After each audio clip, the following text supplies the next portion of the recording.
જાવું એને શોધવા અને સ્વપ્ન સામું મળે સાથે આમ જ બને કે હું ઉઘાડું અંતરની આંખો ને સામે મને ગાંધી મળે.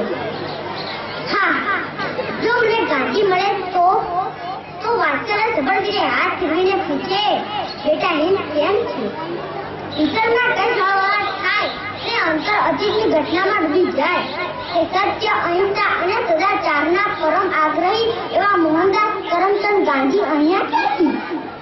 અંતરમાં ફરી વાચા ફૂટે ને બાપુ કહે, મહાભારત અને બાળકોની ખબર લેવા આવ્યો છું.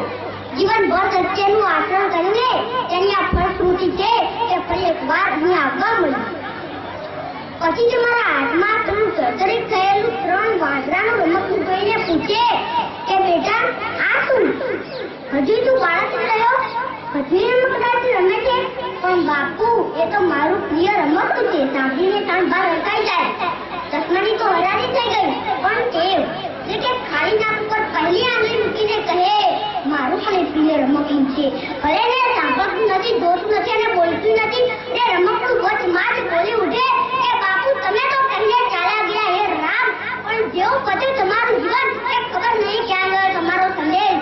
ગુલામ માણસ, અનૈતિકતા અને વિદેશી વસ્તુઓના વાયરાની જળ એવી તો ઊંડી ઉતરી ગઈ છે 64 વર્ષોમાં કે સત્ય સ્વદેશી પ્રેમ માટે તો તમારે એકડો ચૂંટાવો પડશે.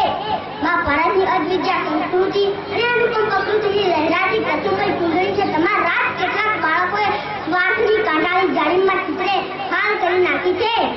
બાપુ, તમારી મહાભારતની આ અવદશા થઈ છે તમારા ગયા પછી. મારા પ્રિય રમકડા અને બાપુ વચ્ચેના આ સંવાદથી મને કદાચ મેઘાંશથી સમજાય અને બાપુ વચ્ચે કહેવાની ઈચ્છા થાય કે સત્તાની અમોની જાળ ધારા કેરી સુગાર ઘોર ગંગા અવતાર ફાસલા બજારે કનિકોમાં લંક મુક્તિ ગરીબોના લાલ રક્ત તપતાલા ભક્તાલ જોતે કર બારે પૌર્ણિની તત્વ થયા જીવન નિર્વીર્ય થયા બંધુત્વ થયા પ્રાણ નવરત્નો માંગે.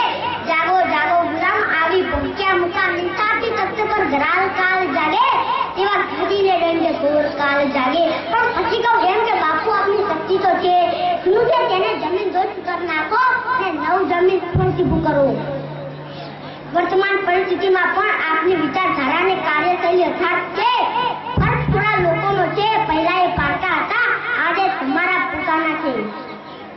સમાજના નૈતિક સ્થાન માટે અને આઝાદ રાષ્ટ્ર